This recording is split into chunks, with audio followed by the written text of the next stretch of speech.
আসসালামু আলাইকুম। Welcome back to my new blog. কেমন আছেন সবাই? আশা করি সবাই অনেক ভালো আছেন। আলহামদুলিল্লাহ আমিও অনেক ভালো আছি।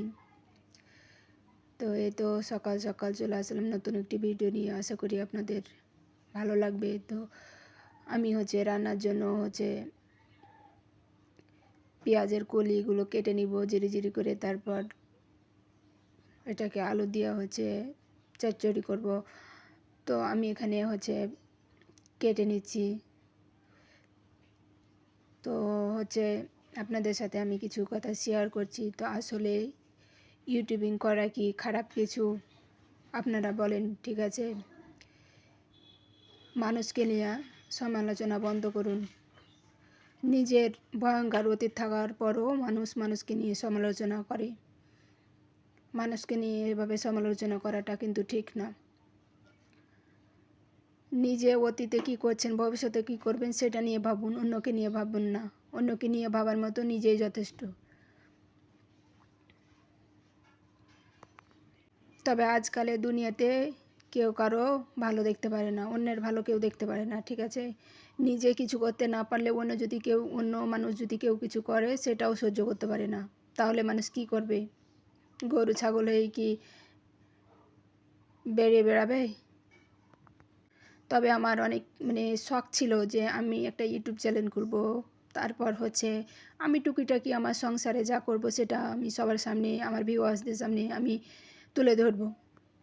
তার জন্য আমার ইউটিউবে আসা, ঠিক আছে? আমি আমার সংসার সামলিয়ে, আমার ছেলেকে স্কুল পড়ালেখা সামলিয়ে আমি ইউটিউবিং করি। তাতে আমার যদি প্রবলেম না হয়, আমার ফ্যামিলির প্রবলেম না হয়, তাহলে অন্য মানুষের কী প্রবলেম? তো যা হোক, যে যা পারবে সে তা করুক। তো আমি এখন রান্না চাপাই দিয়েছি, যেহেতু মাটির চুলায় রান্না করি। আমরা গ্রামের মানুষ অনেকে মাটির চুলায় রান্না করি। তো আমি ভাত বসিয়ে দিয়েছি, ডিম আলু সিদ্ধ করতে দিয়েছি। আমার ছেলে কোনো সবজি খায় না, তার জন্য ডিম রান্না করব। তো এখানে আমি ডিমের মশলাকে কষিয়ে নিব। তারপর আলু দিয়ে টমেটো দিয়ে সেটাকে ভুনা করব ছেলের জন্য।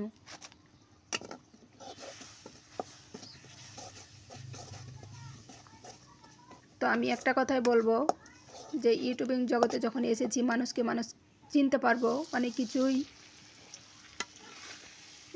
অনেকে বলবে, তবে আমি পিছিয়ে থাকবো না, আমি সামনে এগোবো। ইনশাল্লাহ একদিন ঠিক এগিয়ে যাব, ঠিক আছে? যদি আল্লাহ চায় আমি অনেক বড় হব, এগিয়ে যাব, ঠিক আছে? আর আমার একটা ইচ্ছা, আমি যদি কোনো দিন বড় কিছু হতে পারি, তো আমি যারা অসহায় তাদের পাশে দাঁড়াবো। আমার এটাই ইচ্ছা অনেক। তো জানি না আল্লাহ আমার পূরণ করবেন না কি না। তবে আমার এই তো রান্না শেষ হয়ে গেল। আমি ডিম আলু টমেটো একসাথে আমার ভুনা করা হয়ে গেল। তো আমি আর আমার শ্বশুর আব্বু যেহেতু আজকে বাসায় শুধু আছি, তো এখানে আমি ছোটো মাছ ছিল, ওটাকে আমি টমেটো দিয়ে ভুনা করব। তো আমি মাছটিকে ভেজে নিচ্ছি। তো আমার ভাজা কমপ্লিট, আমার রান্না কমপ্লিট।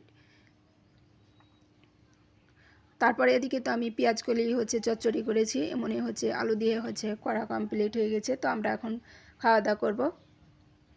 তো এখন বিকেল 4:30, ছেলেকে আমি পড়াচ্ছি। ছেলে খেতে চাইলো, তার জন্য পাউরুটি আর সস খাবে। তো ও নিয়ে আসা খেলো। তো এখানে আমার শ্বশুর আব্বু বাজার করে নিয়ে এসছে। তো ছেলে মিষ্টি আলু অনেক ফেভারেট, তো মিষ্টি আলু এখানে নিয়ে এসছে। তো আমি বলছে আম্মু সিদ্ধ করে দাও। তো আমার ছেলে এসারে নামাজ পড়ে এখানে বসে আছে, খাবার খাবে তার জন্য। তো আলহামদুলিল্লাহ, সবাই আমার ছেলের জন্য দোয়া করবেন যেন আমি তাকে ভালোভাবে মানুষ করতে পারি। তো এখানে মিষ্টি আলু সিদ্ধ করে এনে দিয়েছি, সে এখন খাবে। তো আমার ভিডিওটি এ পর্যন্ত। ভালো লাগলে লাইক কমেন্ট শেয়ার করে পাশে থাকবেন। আসসালামু আলাইকুম, আল্লাহ হাফিজ।